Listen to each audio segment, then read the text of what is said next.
We came to Henwood when there were a number of things going on in our lives. I just left a large corporation and we'd sold the business, and I came out of that at the same time as Sarah was diagnosed with a fairly serious illness that required some attention. And through all of that time we weren't worrying about money and such like, and we weren't worrying about what that meant for the children. We were worried about other things, but we weren't worrying about that. There's a lot more at play when you're in that kind of an emotional place, but it was nice to have that stuff looked after and not centre stage in your mind, as it is for a lot of people. So we were very fortunate from that point of view, and you know, Nick played a part in that, and Henwood played a part in that. But it was a part of a sequence of things that were going on in our world, wasn't it? Yeah. John was brilliant. But that's, you know, we're generally through that now.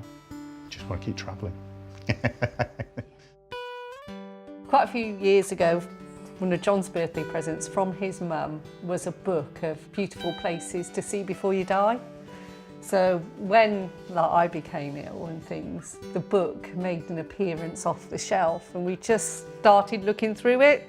We're now 25 out of 40 of the places in this book. It became quite talismanic that every time Sarah was ill, we would pick the book up. And Nick's aware of the book, and you know, financially, we just work our way through this book. One I always reflect upon was the Grand Canyon when we walked to the rim, and I looked over and literally physically gasped. Now, it almost sounds corny, but there was a literal physical gasp because it's just so big and so impressive. It's quite fantastic. So yeah, that's one that kind of sticks in the mind, but there's been a lot of really impressive things as well.